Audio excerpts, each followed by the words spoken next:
मुख्यमंत्री भूपेश बघेल आज बिलासपुर में सीवरेज के लिए खुदाई के दौरान हुई मौतें और रायपुर में बन रहे स्काई वॉक पर आज एक अहम बैठक लेंगे। जनप्रतिनिधियों और अधिकारियों से इस बारे में चर्चा की जाएगी और इसके बाद तय किया जाएगा कि इन दोनों मामलों में अब आगे क्या करना है।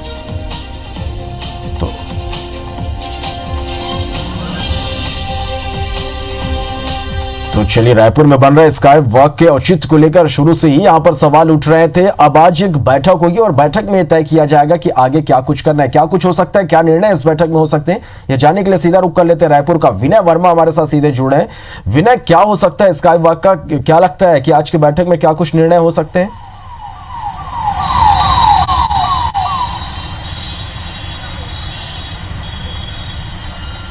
देखिए, स्काई वॉक को लेकर के सरकार की जो स्थिति है पहले से स्पष्ट है।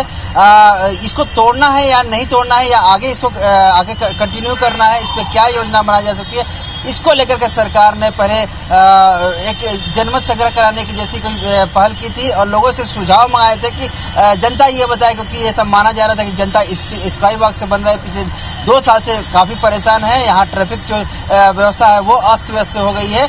लोगों का नहीं चाहना था कि यहाँ पर स्काई वॉक बने, ऐसा सरकार का कहना है। लेकिन इसके लिए सुझाव मंगाए गए थे कि किस तरह से वाकई में सरकार ये जनता चाह रही है या नहीं चाह रही। सरकार इसके लिए सुझाव मंगाई थी। आज उस सुझाव को लेकर चर्चा हो सकती है। अधिकारी और जनप्रतिनिधियों के साथ बैठक करेंगे मुख्यमंत्री भूपेश बघेल और ये तय किया जाएगा कि इस पे आगे क्या करना है। इस दौरान कई चीजें निकल के आई थी सामने कि स्काई वॉक पे कुछ दुकानें लगाई जाएंगी, जैसे संडे मार्केट लगता है मौदापारा में, वैसी कई अलग अलग दुकानें जो रहेंगी, अलग अलग मार्केट रहेंगे। कभी किसी और चीज़ की दुकान रहेगी, संडे मंडे ट्यूजडे दिन के हिसाब से इस तरह से तय होगा कि कौन कौन सी दुकान लगाएगी। इसके अलग से स्काई वॉक के बीच में फुट ओवर ब्रिज की बात निकल के आ रही थी, लेकिन जो टाउन एंड कंट्री प्लानिंग के अधिकारी थे, जो नगर निवेश के अधिकारी थे, उन्होंने ऐसा कहा था और जो प्राइवेट नगर निवेशक थे उन्होंने भी ऐसा माना था कि यहाँ पर जो फुट ओवर ब्रिज बनाने की बात है वो गलत है, क्योंकि जो जिस तरह से शहर बसा है उस तरह से नहीं बसाया जा सकता है, यहाँ पे स्काई वॉक नहीं लगाया जा सकता।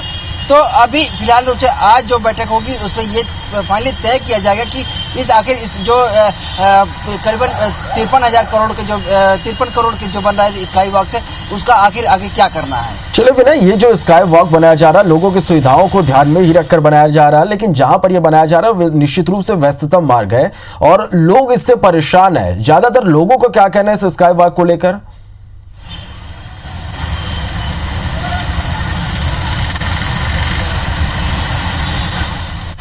देखिए, हम लगातार इस पे बात करने की कोशिश कर रहे थे लोगों से।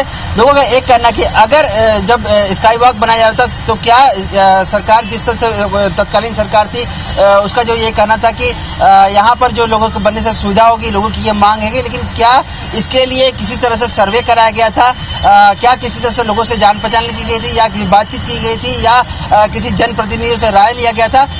इस बात को लेकर सवाल खड़ा हो रहा है कि इसी बात की लोगों से बिल्कुल इस पर कोई सवाल या कोई राय नहीं ली गई थी, जिसके कारण से लोगों को समस्या हो रही है।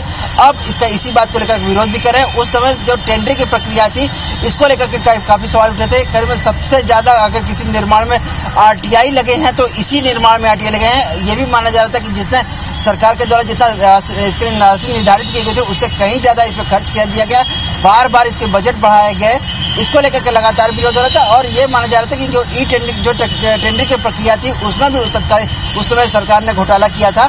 इसी को लेकर के लगातार विरोध कर रहे हैं और लोगों को ये कहना है कि जिस तरह से बनाया जा रहा था स्काई वॉक, यहाँ पे बिल्कुल जरूरत नहीं थी। सरकार केवल जो तत्कालीन सरकार थी केवल आर्थिक फायदा पहुंचाने के लिए कुछ लोगों को ऐसा कर रही थी। जी चले विनय, तो इंतजार करते हैं आज की बैठक का और देखना होगा कि इस बैठक में क्या कुछ निर्णय इस स्काई वॉक को लेकर हो सकता है। बहुत बहुत धन्यवाद विनय हमारे साथ जुड़ने के लिए और इस पूरी जानकारी के लिए।